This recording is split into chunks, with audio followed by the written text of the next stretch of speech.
All right, we're live. Welcome, Cassie. Great to have you here. Great to be here, Nathan. Yeah, so today we're going to be talking about your experience with Tech Pro marketing and how you guys have been able to retain 98% of your clients at scale, which is a huge accomplishment. So, for everybody who's listening, who's like, how do I retain clients for longer? How do I provide outstanding value and experiences? That's what we're going to be talking about today. Love it. Cool. So, to get started, maybe you can introduce yourself, tell people a little bit about you, your background, and what your role is at Tech Pro marketing. Absolutely. So I'm Cassie Carpenter. I am a partner at Tech Pro Marketing as well as the VP with the company. And I have almost 18 years of marketing experience now, which is wild to say, but I've been with Tech Pro Marketing for 3 years now. And initially, I was brought on to be a part of the client success team, right? Hey, we've got this agency, it is growing, it is scaling, we've got all these clients coming in, but we feel like we're at a point where we can't outsell the churn, right? We'll sell a couple, we'll lose one. We'll sell a couple, we'll lose one. And so part of it was our CEO and founder, Nate Friedman, really understanding, hey, I'm wearing all these hats right now. There's a lot of plates spinning in the air. What can we do? How can we build this team at scale so that we can best serve our clients? And when I came on board, I took that to heart and I really hit the ground running. And my first order of business was to meet with the clients and to establish from day one a relationship with each client that I touched. Yeah. Well, so it was very like one-to-one focused in the beginning. You were like, hey, I'm going to go meet with everybody, kind of get the lay of the land and just see what's going on. Yeah, well, we were a much smaller agency then, and so I could do that. I think at the time we had, I think, less than 40 clients at that time. We were pretty small. We now have, I counted yesterday, I think it's 154. So big difference, a lot of growth there. And as you can imagine, we've had to scale our team and our process to still be able to have that level of client success. And our core motto at Tech Pro Marketing is help first, right? That's our top core value. And we focus on that internally with our team, but really it starts with the clients as well, right? We know that we want to be able to help them no matter what and serve them no matter what. So we also take that back to the team, and the team really kind of bleeds that help first mentality. And that Hmm. really made all the difference. Beautiful. So when you first started going in with all these clients, and I think this is going to be really applicable to, most agency owners who are watching, who are like at the multiple six-figure level, who are like, I want to get to seven figures. My clients, I seem to like lose one every 3 months or so. Mhm. What was it that you did when you first started meeting with these clients to kind of like lay the groundwork for a longer term relationship? And what was your framework like going from there? Yeah, it's something that is a phrase that is used often in the agency space is relationships plus results equals retention, right? And Mhm. it that is the truest thing, and I live by that. And I think I say that to myself probably every day. I think I say it to my team most days. And so there's two components of that. We got to a point where we understood that we were good at getting results, right? And our agency does offer different services. We do SEO and paid ads and outreach and websites and multiple services. And kind of one at a time, we got really good at delivering results with those. But then we also realized, hey, some of these clients who are getting really good results, they're getting plenty of leads generated, they still aren't happy. They might be complaining or they might be leaving. They might be churning. What's going on here? And so it was an understanding of we can't just check the boxes of, okay, I did the work. Okay, they got the certain number of leads this week or this month. They're good to go. We Mhm. found that, and especially for us being B2B, we're business people or business owners talking to other business people or business owners. They want to strategize about their business. They don't want to just check the boxes and get leads. They want to talk about their overall success and growth and scaling of their own business. So we have account strategists assigned to every account. When I first started, I kind of served in that first role of the account strategist. We've just hired our fifth account strategist, and each account has your day-to-day operator, your account manager. We refer to them as IMCs, Internet Marketing Consultants, because we are fully remote. But the account strategist goes in and has these high-level strategic conversations with their clients and really builds the relationship. So for our clients, they have the IMC who they know they can trust, they're going to get the task done, and they're going to be able to trust them in that way and have that relationship, that kind of day-to-day operations level relationship. But that strategist has really become a part of their business and a marketing partner for them. Yeah, that's beautiful. So thinking about it more like a partnership than like a, hey, we're a marketing service and like here's your automated report and here's your leads and how'd you do last month? It's more of like, hey, we're a Yeah. strategic growth partner and like we're actively working with you on strategy and we want to hear what you're up to and we want to hear where all this is going. Yeah. And I'll tell you, I'll be completely transparent with you, Nathan. We had a long-term client who's been with us for 5 years, reached out a few weeks ago and said he was going to leave. He was like, "Hey, I've been engaging with a local marketing agency." And he told me about this about a year ago, and I warned him against some things, but I was like, "Hey, if you feel this is the best next step for your business, we support you in that. We respect your decision. We'll always be here," kind of thing. And a few of us, his account strategist, his IMC, myself, and Nate, our CEO, we all reached out to him and just thanked him for the tenure. Thank you for the 5 years. We appreciate the partnership. We're here if you ever need anything. And we just had some really genuine conversations. And he emailed us back and was like, just kidding. I'm not going anywhere. Not I take going it back. anywhere. We tried to do these projects over the past several months with this other agency because we were kind of slowly transitioning. They're not responsive. They don't get us the way you get us. They don't understand the relationship. We appreciate this so much. Essentially we apologize for creating any sort of, chaos this may have caused, but we're here to stay. Hmm. And it was all about the relationship with them. Yeah, and a lot of business owners out there too. I mean, they can get shiny object syndrome and they can see something or see a new offer and be like, "Oh, that looks interesting. Like, what's that about?" Yeah. And it can kind of lure them in. And the reality is like it's easy to romanticize things and look at things in a way of like, "Oh, this is going to be awesome," and then you actually get into it and it's like, "Oh, this is not at all what I was expecting." Yeah, So. yeah. We've just signed two clients in the past several months who were former clients who did that. They spent a year elsewhere just to see, just because a lot of your competitors will come swooping in and make all these promises. And then for these particular clients, they realize that those are empty promises. And Hmm. that, the relationship that they have with us and the results that they got with us. It was a combination of the two really were things that were more focused on helping them truly grow and scale their business, not just grow and scale our business. 100%. Yeah. So thinking about the agency owner who's at like, 10 to 15 clients right now, and they're maybe a little overwhelmed because they're managing these clients themselves, like how can they find the right level of talent to be a good client success manager? That's a great question. I think I've spoken to like yourself, I've spoken to a lot of agencies who do it differently, right? There are some agencies who are in-person agencies and they only hire in their city. They have a brick and mortar agency. It's in person. There's some agencies who are remote. They only hire, in North America. And then like us, 80% of our agency is overseas and the other 20% we are in North America, but we're fully remote. There is no brick and mortar. We meet up, once or twice a year and see each other face to face and kind of get in each other's energy a little bit, but otherwise it's fully remote. So it for us it's a different process than others. So I'll lean into what I know a little bit more with it being fully remote, but our first step as a small agency is we fully outsourced in the beginning and we utilize what's called BPO, business process outsourcing. So there's an office that is located in India, in Udaipur, India, and that office will recruit and hire and train the talent. So they bring them on and they're essentially able to do kind of a virtual assistant style role. And then we put them into our system and train them on our processes and introduce them to our clients and have them really come into the fold. And they are a part of our team, right? Wow. You get on a call with them and they're wearing the Tech Pro Marketing hat, get the t-shirts, they've got the logos. They are fully sold on being a part of the Tech Pro Marketing team.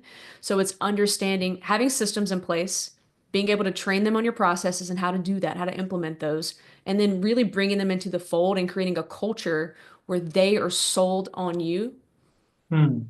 And that for us has made all the difference. We are, a multi seven-figure agency now. We have 54 team members across the world, Wow. and we were only able to get to where we are today because we started that way. We were able, it allowed us to have some wiggle room as far as growing, scaling business profitability with outsourcing and Mhm. having our team overseas. And I will say in some ways, a lot of times the team who gets you to one stage may not be the team who gets you to the next, but at that beginning stage, that was all we really needed at that point, and that helped us get to the next point where we had the level of agency maturity and profitability where we could bring on, I would say more US based or North American based team members who maybe were at a different level.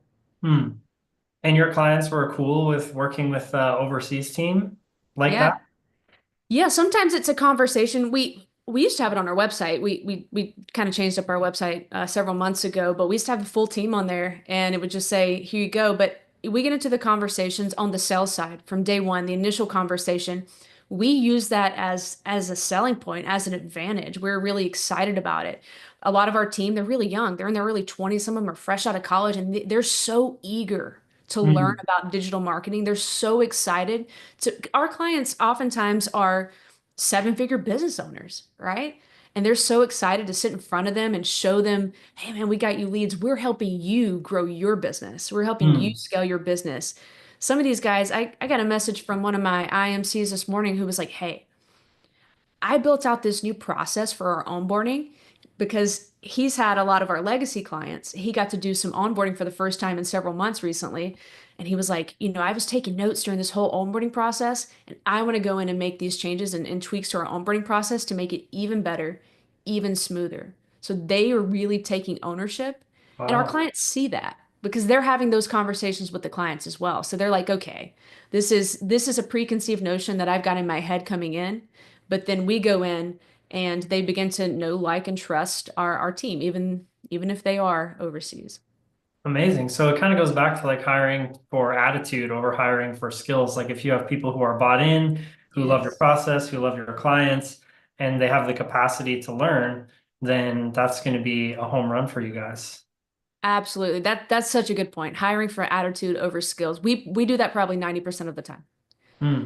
There's some roles where you need the skill. I need a web developer to know what to do there. I need my designers to have a certain level of experience when it comes to design. But I would say probably 90% of the time it's absolutely hiring attitude over skill. And it's helped us be as successful as we are today. Brilliant. And so remind me, how many clients do you have now? 153, 54, 153. 53. That's incredible. Yeah. That's a lot to manage. And I remember when we were talking last week, you mentioned you have a very unique way of managing these clients in pods. So maybe you Mhm. could kind of speak to that a little bit. I hadn't heard of it before. I think it's Yeah. pretty brilliant. So I Yeah. think people get a lot of value from that.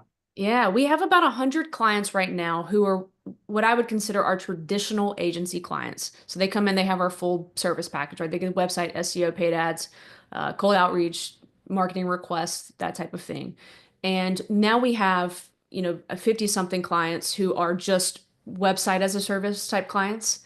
And we will eventually upsell them on, SEO and paid ads and things, but they're kind of just websites. So I'm going to refer to the traditional agency clients, those 100 or so clients right now.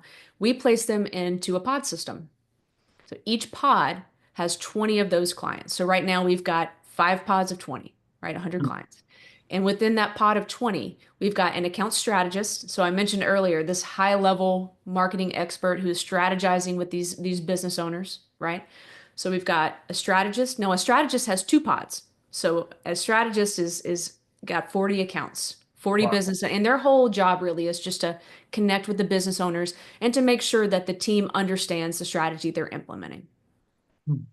Then each pod has the IMC, the account manager, and then we have the specialty positions as well. So the IMC will have an assistant, a virtual assistant, and then we have an SEO specialist, a paid ad specialist, a content specialist, and a campaign specialist.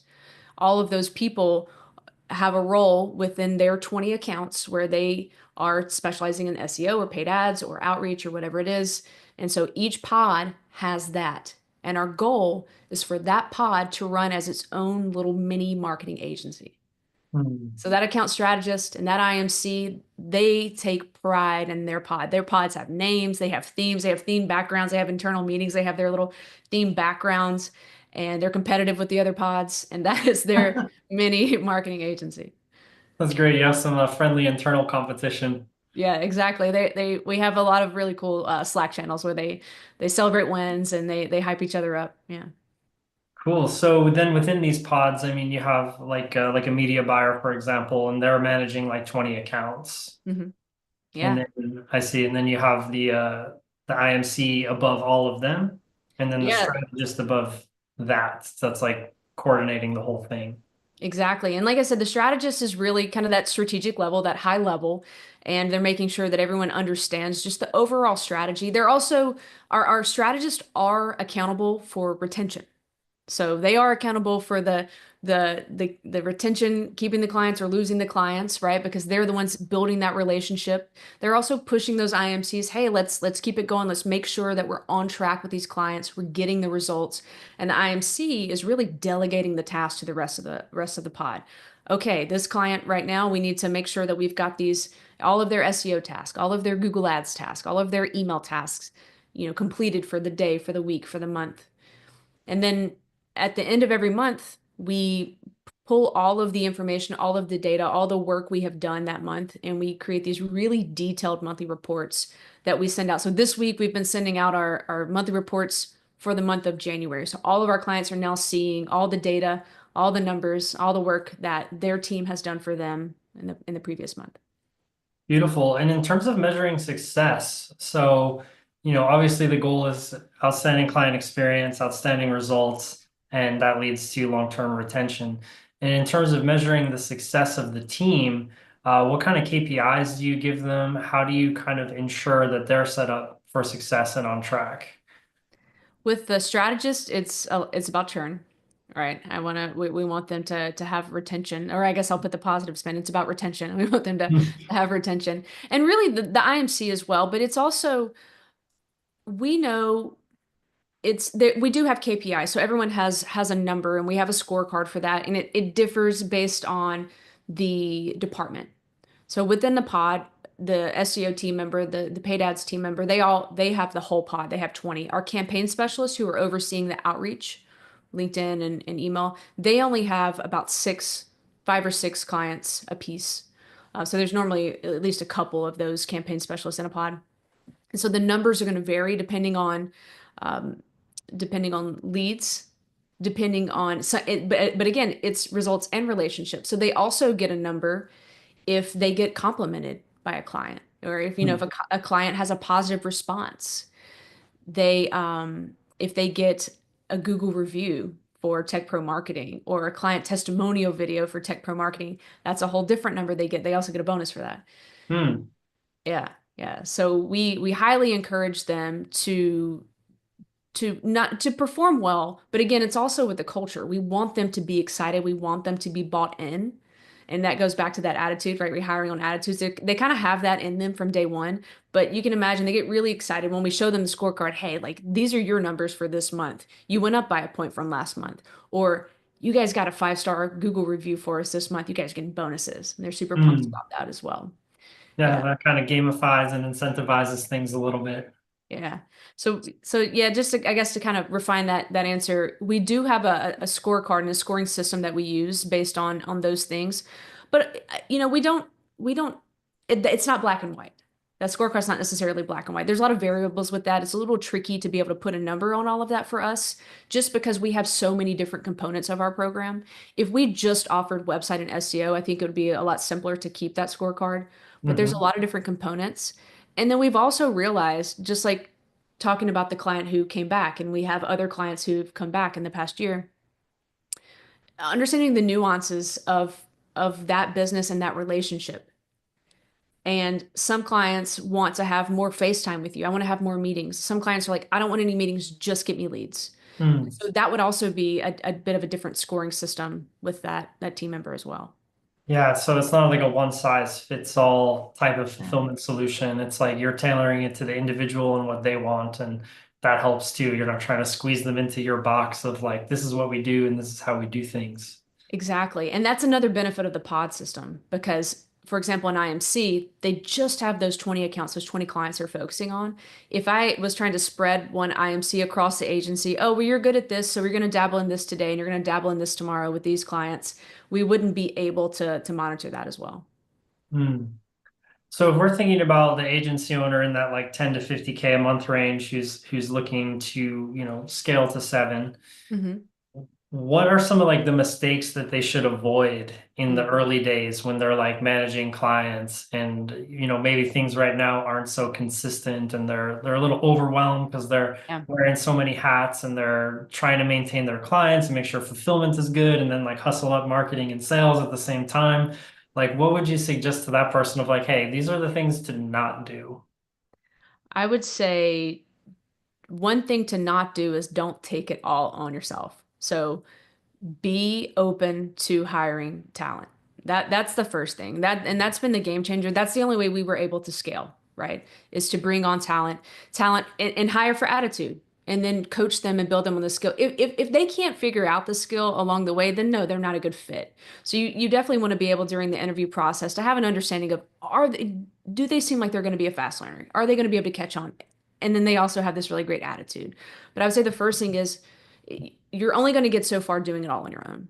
So you definitely want to hire for skill. And then you need to understand, as the business owner, understand what your strengths are. If you're really great at sales, but you're not as great at the client success side or the results side, then you stay in sales for now and hire for that role that you're not the best at, right?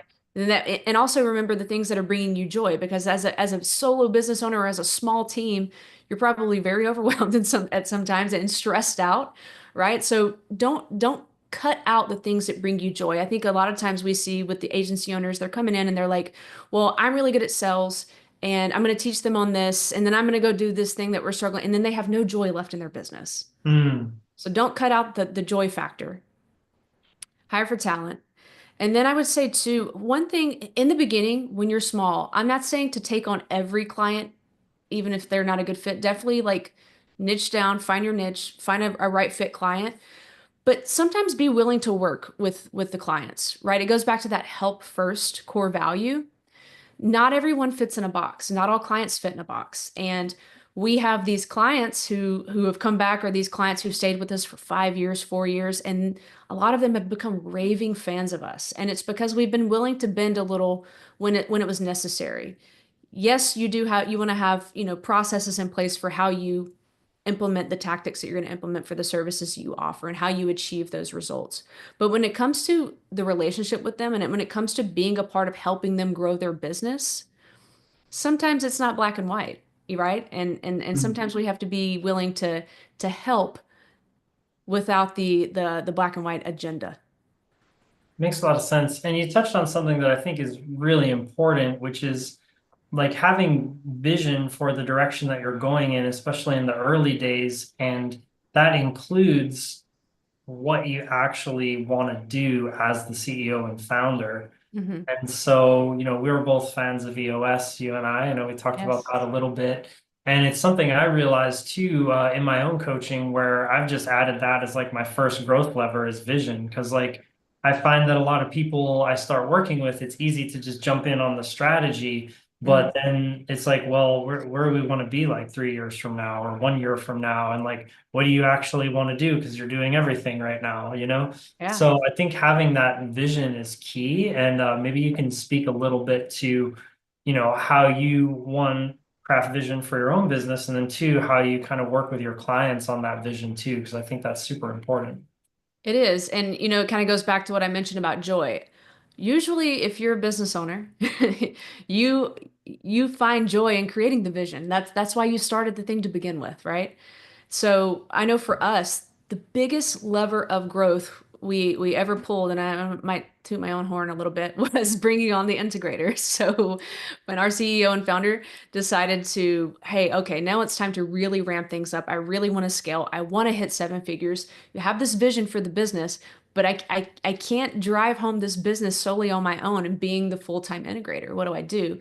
And it was bringing on the integrator that really made all the difference. So being able to separate those two, because as an EOS, those are two separate roles, and they're two separate levers you can pull for the growth of your business. Mm.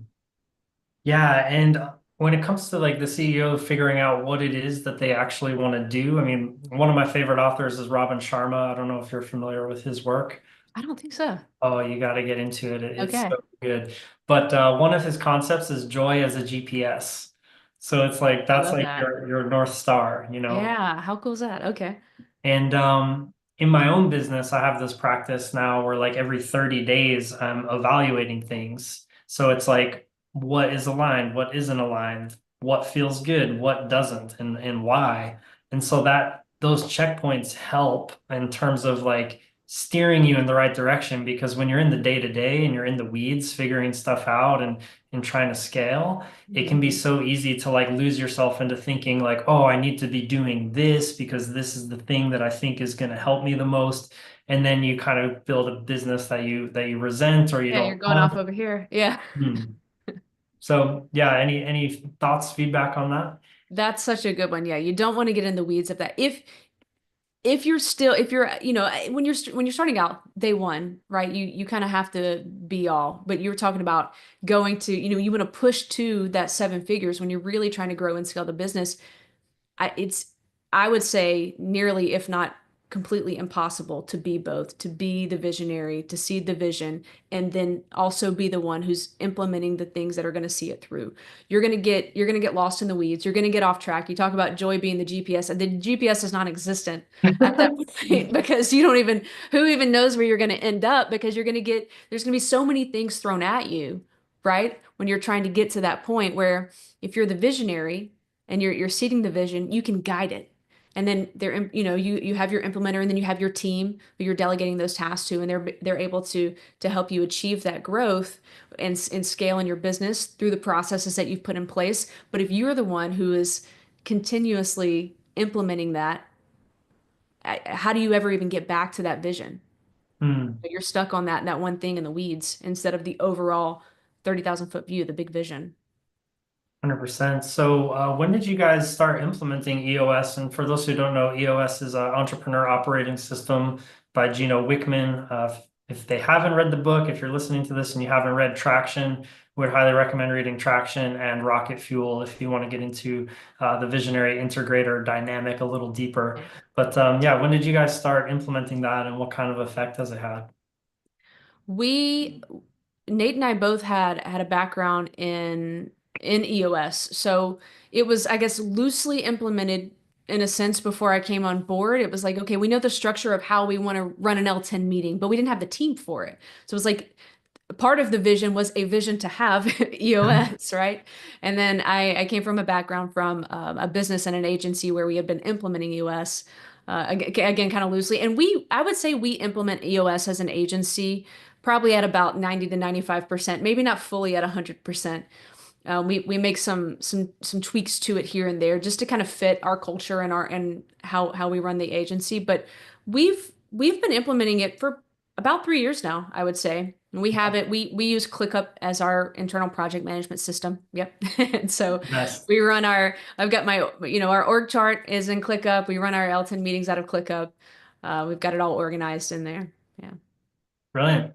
Cool. So kind of zooming out a bit and looking at the overall operation, like where were they at when you first joined and about how many years ago was that and where have you gone to from there? Yeah. Let's see. It was about 3 years. Let's see if I can find. I pulled these numbers recently. Um, these are some pretty good growth numbers. We were a ways off from seven figures when I joined about 3 years ago. I think the year before I started, we had done about 500 maybe that year. Okay. And then let me see if I can find. These are some really great numbers. But we grew in the first year by oh no, we were close to 800 the year before I started 3 years ago. And then from 2021 to 2022, we grew 70.67%. Wow. And then from 22 to 23, we grew 150, about 116%. Dang. Yeah.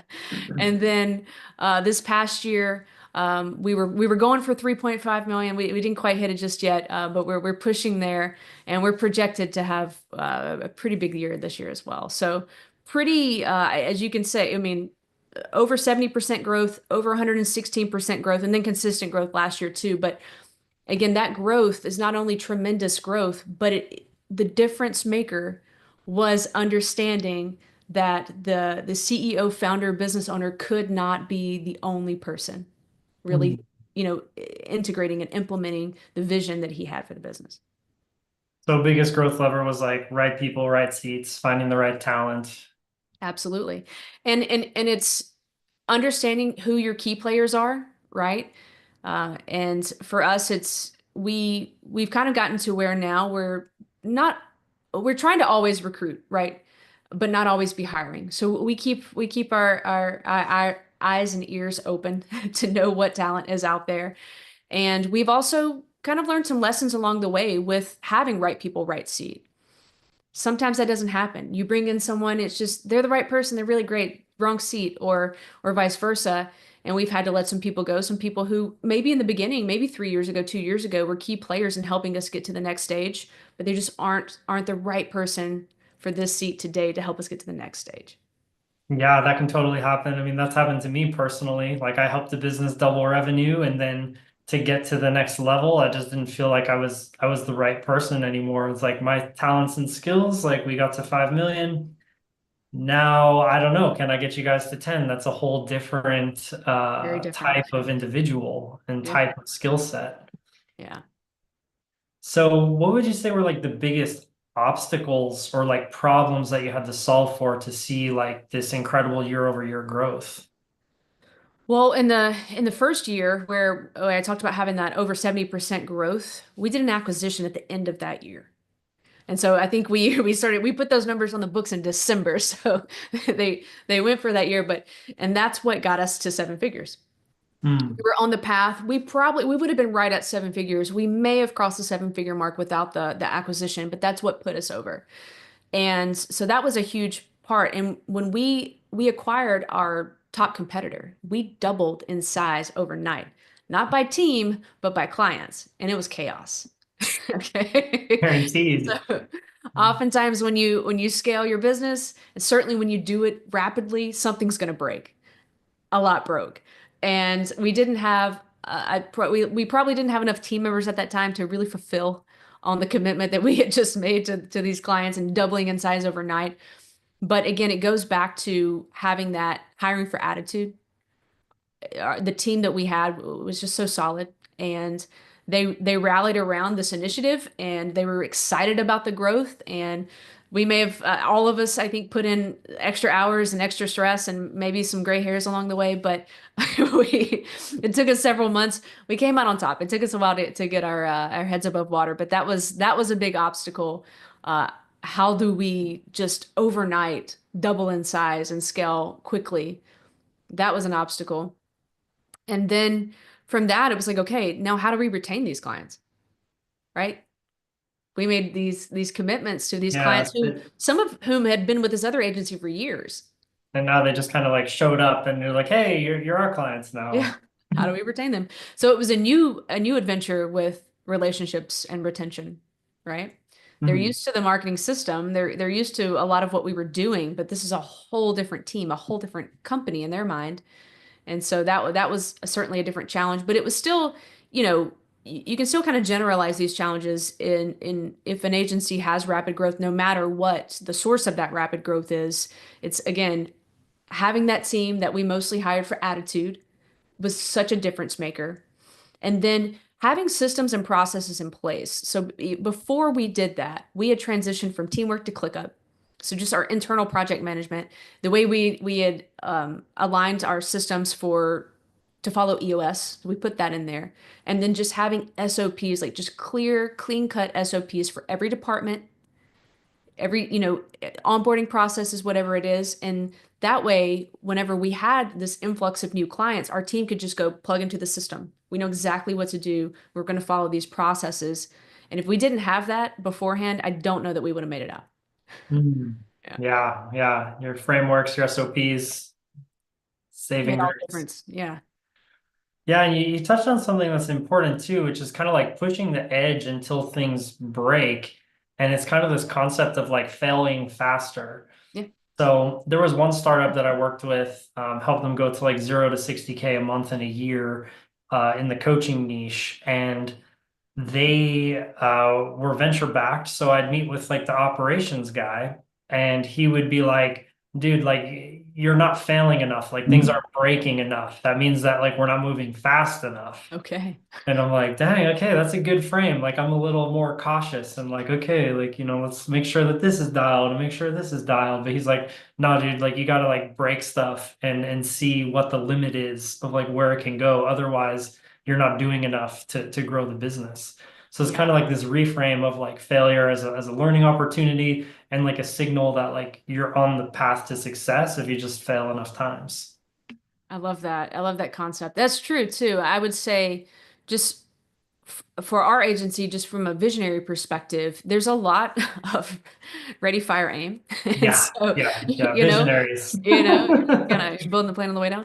And that happens a good bit. And thankfully we have the team in place now where we can and we also have the process of creating processes in place. So whenever something comes in, a new idea, and typically it's Nate who's going and he's he's creating something and it's normally it's really great usually, but our team's going to come in and we've got to collaborate now. We've got to create the process. So is this new going to be a new service offering? Is this something for internal training for our team? Whatever this vision is, okay, let's now create that process so that we can take that and we can implement it effectively at scale with our whole team. With our clients, it's been interesting because we have some who love being the guinea pig. And so we get Oh, to do that, right? If you have a client like yours, that which by the way, from 0 to 60K, that's incredible. When you have a client who's VC backed, then hey, yeah, let's take some risk here. Let's make some investments, like calculated risks. mm, We have an idea, we have the understanding of what we're trying to accomplish here. We have the process that we're gonna put in place to achieve this, but we're gonna have to do some A/B testing here. We're gonna have to try this out. We're gonna have to see how this works. And if you have a client who you can be the guinea pig with, maybe you're the guinea pig for your own agency sometimes to see how something works. That's definitely a way to fail faster than fail forward. totally. And the right person will appreciate that because it comes across as being innovative and you're Yeah, not just like, putting them through some cookie cutter process. It's like, no, we're innovating, we're trying new I things. like that. Yeah, innovation. Yeah. Absolutely. So you acquired this other agency and you acquired all their clients. Did you acquire the talent that worked for that agency too? Yes and no. Part of the reason why they sold the agency is because they couldn't get their heads above water. They were overwhelmed. And so it Mhm. was the founder and his wife who did a really great job, and their daughter, and a handful of team members. Remind you, I mentioned we have 54 team members. Mm. They had, I think, 10 maybe. Oh, No, at the dang. time we didn't have that many, but they didn't have, I would, for the system that what we have in place to run a successful agency today, I can't imagine attempting that with the number of team members they had. So I tip my hat to them because they were very successful for a long time with few team members, but it got overwhelming. Hmm. And we did test out some of the team members. The two owners, they retired. They were like, we're done. I'm like, okay. But the ones who were remaining, I think we tested most of them out. Most of whom we had on the team for a little while. We now have, I think, three remaining. Wow. Okay. Yeah. So Yeah. you acquired all these clients without necessarily the right size team, and that led to a lot of breakage and figuring things out on the fly. Yeah. We were fortunate in that their daughter became one of our top account managers. Oh, nice. Yeah, and she's also become an onboarding specialist for our new service offering. I mentioned that we do your website as a service. And so she's really excelled in doing those demos and the onboardings with that, which is a whole separate side of our business that we launched a year ago. And it was top level talent from the agency stayed. Right. Mm, So, and that, I think that when you're looking at doing an acquisition, that's something that I look at when you're evaluating another agency or another company. You want to look at their top level talent and if you're going to be able to retain them, because a lot of the other team members, and I don't want to refer to them as low level talent, but a lot of the other team members are roles that can quickly be trained. and you can bring in someone else to potentially cover that. But, can you retain that high level talent? That level of skill set is what we did keep. Beautiful.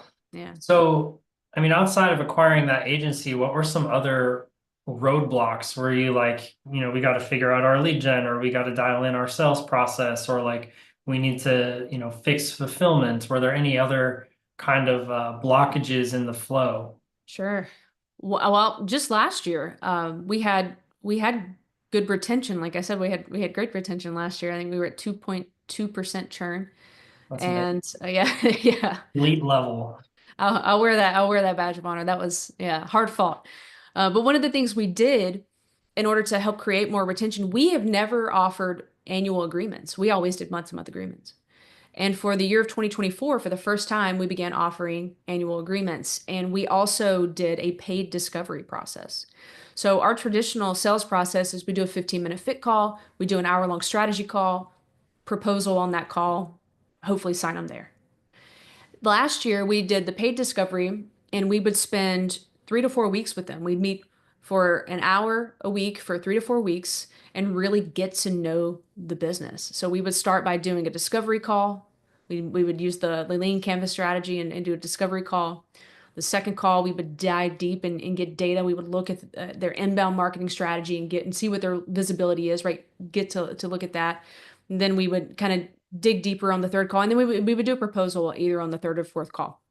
And that was a paid discovery. And we found that less people were signing. So we signed less clients last year, a lower rate than we would have liked to have signed. And so we kind of pulled back on that this year. We're still doing discoveries when we think it's the right fit. If we really need to dig deeper with this client before we sign them, but we just in February this month we just had our biggest onboarding month we've ever had because we stopped doing that. That was, I'm not going to say it was a mistake, but it definitely like impeded our growth. We thought it was going to help us grow more, and it actually impeded our growth. So and it would help with retention because they were signing 1 years after doing the marketing discovery. They were great fit clients, but we pulled back on that, and now we're signing faster again. And we had our biggest month of onboarding this month we've ever had. That's amazing. Yeah, and you brought up a good point, which is kind of like this seesaw of like acquisition versus retention. Like if your retention is too high, maybe you're not acquiring clients fast enough. Or like if your acquisition rate is too low, maybe there's too many roadblocks to get the client in the door. Yeah. So I think there is a trade-off there in terms of like retention versus client acquisition. And that's like a fine-tuned balance. But having that retention is amazing for like enterprise value and long-term cash flow. It is, and well, and it helps us build out the path on which we want to scale, right? So we entered into a partnership, a joint venture of sorts that we're in right now with another company who we do marketing for MSPs. They do sales for MSPs, and so we're collaborating on with these clients and combining our efforts.